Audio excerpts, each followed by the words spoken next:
சென்னை பனையூர் கட்சி அலுவலகத்தில் நடைபெறும் செயற்குழுவில் பங்கேற்பதற்காக தனது இல்லத்திலிருந்து தாவேக தலைவர் விஜய் புறப்பட்டார். கூடுதல் விவரங்களை செய்தியாளர் மணிகண்டன் வழங்க கேட்கலாம். மணிகண்டன், வணக்கம். மேலும் தகவல்களை சொல்லுங்க.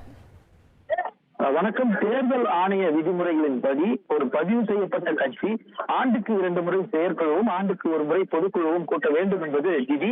அந்த விதிகளுக்கு உட்பட்டு இந்த ஆண்டுக்கான முதல் செயற்குழு கூட்டத்தை தமிழக வெற்றிக் கழக தலைமை இன்று நடத்துகிறது. தமிழக வெற்றிக் கழகத்துடைய தலைவர் விஜய் தலைமையில இந்த செயற்குழு கூட்டம் என்பது நடத்தப்பட இருக்கிறது. செயற்குழுவை பொறுத்தவரையில ஒவ்வொரு மாவட்டத்திற்கும் ஒரு மாவட்ட செயலாளருடன் ஒரு நிர்வாகி என மொத்தமாக 240 பேர்களும், அதே போல மாநில நிர்வாகிகள், சிறப்பு குழு உறுப்பினர்கள், அதே போல சார்பு அணிகளுடைய நிர்வாகிகள் என சிறப்பு அழைப்பாளர்களாக 60க்கும் மேற்பட்டோர் என 300க்கும் மேற்பட்டோர் இந்த செயற்குழு கூட்டத்துல கலந்து கொண்டிருக்கின்றனர்.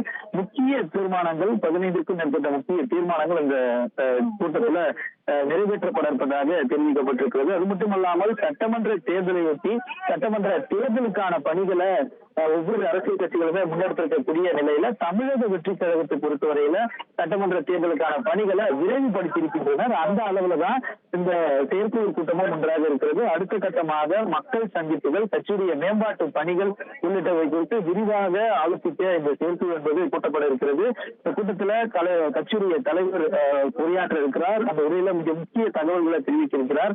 அண்மை காலமாக தமிழக வெற்றிக் கழகம் பாஜகவுடன் கூட்டணிக்கு வர வேண்டும், அதிமுகவுடன் கூட்டணிக்கு வர வேண்டும் என்ற அக்கட்சியினுடைய முக்கிய தலைவர்கள், முன்னாள் அமைச்சர்கள், சட்டமன்ற உறுப்பினர்கள் விருப்பங்களை தெரிவித்து வரக்கூடிய இந்த நிலையில எந்த கட்சியுடன் தங்களது கூட்டணி இல்லை என்பதை உறுதி செய்யும் விதத்துல கட்சியுடைய தலைவர் ஒரு அறிவிப்பை வெளியிட்டிருப்பதாகவும் தகவல் கிடைத்திருக்கிறது.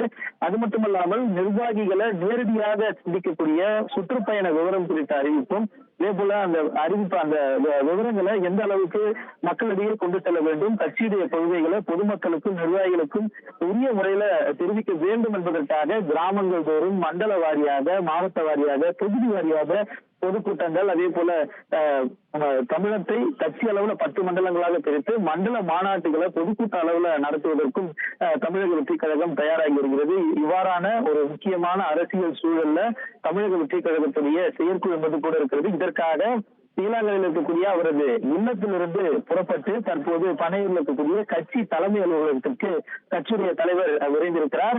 ஏற்கனவே கட்சி தலைமை அலுவலகத்தில் கட்சியுடைய பொதுச் செயலாளர் என் ஆனந்த், இதே போல தேர்தல் மேலாண்மை பொதுச் செயலாளராக நியமிக்கப்பட்டிருக்கூடிய ஆதவ் அர்ஜுன் உள்ளிட்ட முக்கிய நிர்வாகிகள் அந்த